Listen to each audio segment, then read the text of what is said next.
એમના ઉપર હુમલો કરવામાં આવ્યો અને આ વિસ્તારમાં બાબર સિટીનું અને આજુબાજુનું વાતાવરણ ડોળીને અસામાજિક તત્વોએ પોતાનો મનસૂબો અને પોતાની દાદાગીરી એ બહાર લાવવા માટેના જે પ્રયત્નો કર્યા છે અને વખોડી કાઢીએ છીએ।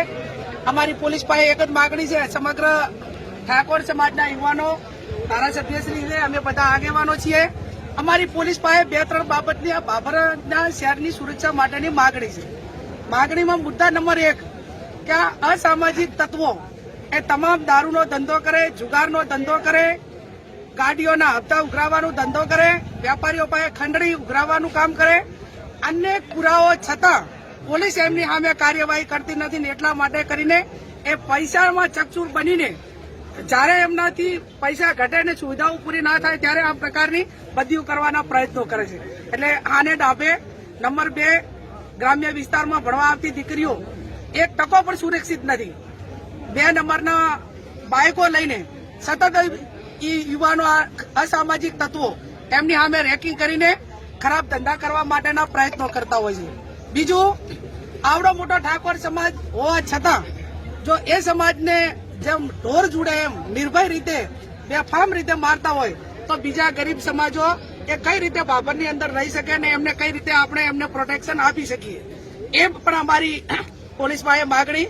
બીજું કે આ ઘટના બની એ ટાઈમે બાબર ટાઉનની પોલીસ અહીંયા હાજર હશે, એને પોઈન્ટ આપેલો છે, તો પોલીસે પોતાની જે જવાબદારી છે એ શા માટે કાર્યવાહી ન કરી?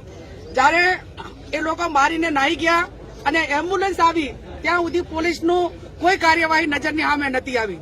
બીજું, બજારની અંદર હોન્ડાથી લીધેલા બાઇકો હોય, બીજું અન્ય ઉઘરાણી હોય તો જે તે એજન્સીઓને કરવાની હોય, પોલીસને કરવાની હોય, એના બદલે અસામાજિક તત્વો એ આ વારંવાર હોન્ડાવાળાના બાઇકવાળા પાસે હપ્તાને ઉઘરાણી કરાવતા હોય છે અને એના હિસાબે અવારનવાર આ બબાલું થતી હોય છે। એટલે આ કેસમાં અમારી ગંભીરતાપૂર્વક પોલીસ પાસે માગણી છે, તમામ આરોપીઓને પકડીને જેલને હવાલે કરે અને જેમ રાજ્યના ગૃહમંત્રીએ કીધું કે અસામાજિક તત્વો જે તે ટાઉનમાં છે એનું વરઘોડું કાઢવામાં આવશે।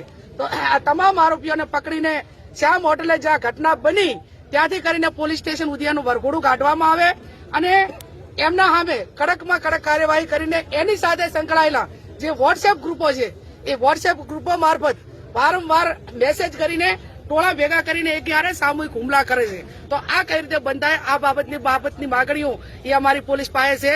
અત્યારે અમે બધા જ બજારમાં મૌન રીતે ચાલીશું, બજારના વેપારીઓને વિનંતી કરશું કે બજાર બંધ રાખીને અમને સમર્થન આપે અને કાયદો અને વ્યવસ્થા જળવાઈ રહે એ રીતે શાંતિમય